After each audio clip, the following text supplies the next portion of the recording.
robins. Ah.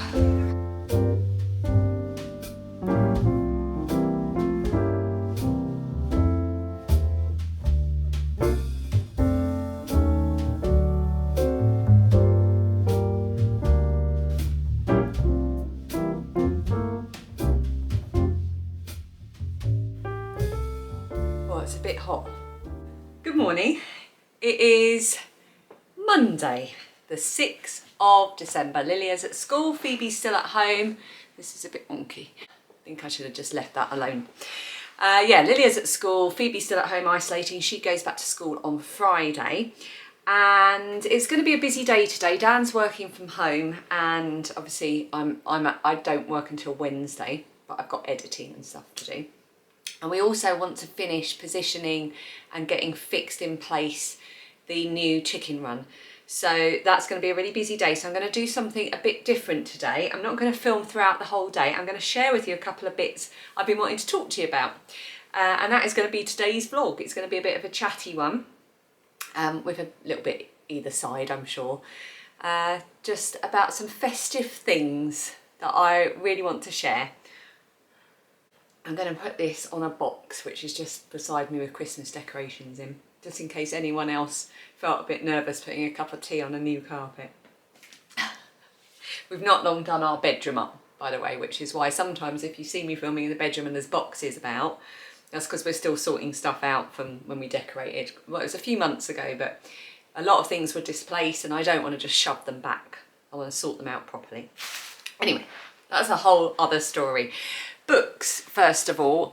You would have seen in yesterday's vlog that I was reading a graphic novel version of A Christmas Carol. A Christmas Carol is my favourite book to read at this time of year. I absolutely love it. I read it every year, which, you know, it's so short. This is my original version. This is a very old version from the 90s. It's a Dover thrift edition, and it has been read so much that it's falling apart at the spine and it's just generally looking a little bit worse for wear now, but I still read it every year. You can see I've got my little bookmark in here, and thoroughly enjoy it. The Christmas Carol graphic novel is not by one particular person, as I discovered when I was talking about it recently. There are quite a few people involved in the making of a graphic novel. I'm right in front of the window, so everything's a bit glary. And this was a birthday present from Dan and the girls, and I've been looking forward to reading this for so long. Unfortunately, I can see that it's not gonna, like the cover is already slightly peeling at the bottom. I've only been reading it like for 2 days. Phoebe and I have decided that what we're gonna do is, because she goes up every night at 9 o'clock and she reads for half an hour before lights out, but instead of her going into her room to read her book, we are going to read this together. So we've been doing that the last couple of nights, and Lily has actually joined us too. And we each take it in turns to read out loud the pages. It's absolutely brilliant to rediscover a much loved story in such a different way. It's so lovely to have different versions. In the same way that I love all the makes of the films, you know, the different films, the different television series, of A Christmas Carol and things around A Christmas Carol. I love Scrooged.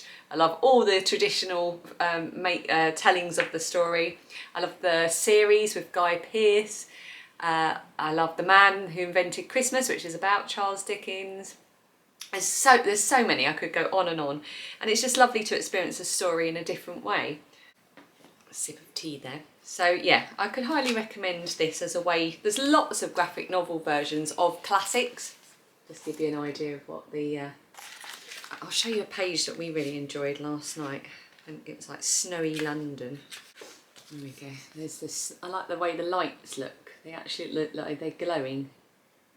And then when Marley's ghost arrived, we all really enjoyed the way that Marley's ghost was kind of depicted as glowing. Oh, now my bookmark's just fallen out. So yeah, really enjoying reading it in this way. I've also got another beautiful version that my friend Gaynor, who has the Tales from Cuckoo Land podcast, sent me. She bought me this, I think last year or the year before, I can't remember, and it's such a beautiful version. It is the original manuscript edition. Oh, that is glaring. There you go. And what it is that makes it so special is that for every page of the novel, you have the corresponding page from the original manuscript. So you can read it whilst at the same time seeing all of Charles Dickens' handwritten notes with all his scribbles, changes, notes to self. And for that reason it takes so long to read this, because it's fascinating. I can't always read what he's written, but obviously because it's opposite the page that's been printed, you can kind of work to decipher it. So that makes it just a whole different reading experience. Again, you get to experience the story in a completely different way, and enjoy it in a completely different way. Oh, I'm still in my pyjama top, by the way. This is my sort of at-home lounging about jumper. If you see me in it a lot, I know I've mentioned this before, I have two exactly the same. So when one's in the wash, I've still got one to wear. So that's my third version. And then Phoebe found, when we were unpacking the decorations, I completely forgot we had this, we've got a children's version that I pack away every year with the decorations, so we were reading this together as well. And if you have young children, mine are of the age now where they can read classic books and enjoy them. Not all of them, but they enjoy quite a lot of them. But this is the children's version that we've had for years. So Phoebe was reading this with me and revisiting it and just really enjoying it, because this is a different, again, a sort of easier way for a child to understand the story without the old-fashioned language, but it does include some of the key phrases and so on. So it's a really great way to have a book like this to introduce children to that kind of thing. And we've got another one of the Christmas poem, the American Christmas poem, you know, the one that introduces us to the reindeer. Oh, I'm sure you're all shouting at me who wrote it, but you know the one I mean. He had a kind face and a little round belly that shook when he laughed like a bowl full of jelly. I should just stop because I'm digging myself into a terrible hole here. Anyway, this one is illustrated by Caroline Pedler, and it's retold from Charles Dickens by Gabby Goldsack, and it is published by Paragon Books. So there you go. So that's my Christmas Carol books, and there's a couple of other things I wanted to share with you in the Christmassy, and I'm going to take another slurp of tea. I showed this mug the other day. I treated myself to this last year and I love this. It is from, just remind myself, Victoria Eggs. They're on Etsy, it's a UK company, and I really wanted a lovely Christmas mug that I could get out year after year and enjoy. So this is that poem again. 'Twas the night before Christmas. And then on the inside it says it as well. 'Twas the night before Christmas. You can just about see my Yorkshire tea there. Which leads me nicely onto something else I want to talk to you about. Tea! Now you'll see quite often that I make different types of tea in my vlogs, and that is because I really like discovering blended teas. There are some commercial herbal teas that I really enjoy, but on the whole I've really enjoyed discovering more sort of, I don't know how, was it be artisan makers of tea? I don't know if that's the right word. I first discovered the Proper Tea Company, that's a tea maker in East Sussex at a local farmers market, and I love their tea, and it's their tea you might have seen me drinking over the past couple of days. I've got their mulled wine tea, which is gorgeous, and their Christmas spice black tea. But more recently I've discovered a more local to me Kentish tea maker based in Margate on the Kent coast, and they're called Chai Walla Margate. And I've had tea from them before, which I've really enjoyed, and I bought it as gifts. They've sent me a little freebie one. Ooh, I don't know what the freebie one is. I'll have a look in a minute. But I bought two of their Christmas ones to try, so I'll let you know what they're like. They are a UK seller.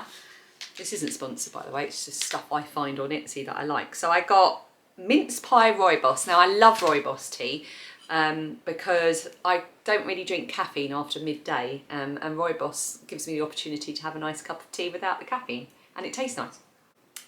But when I do drink tea before midday, it's Yorkshire tea. So mince pie rooibos, a Christmas favourite with a rich rooibos base. It's got rooibos apple, raisins, dried figs, cinnamon, hibiscus, orange peel, lemon peel, and some natural flavouring as well. One thing I don't like in tea is licorice. I do like licorice, I just don't like that weird back of the tongue sweetness that it gives in a herbal tea.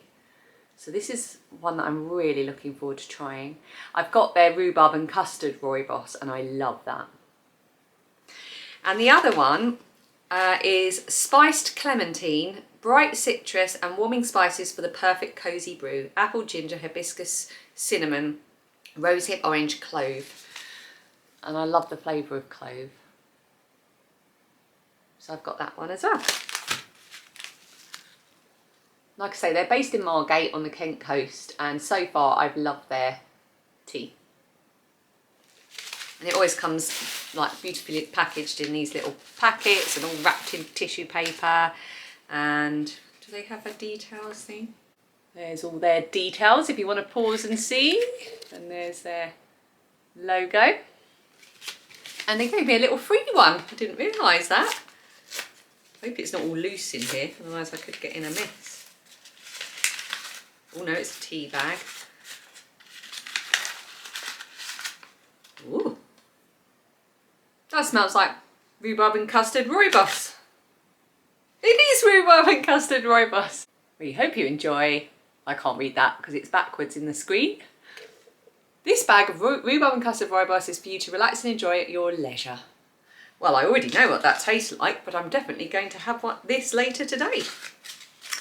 So, Christmas tea to look forward to. I'm going to have some of those later on.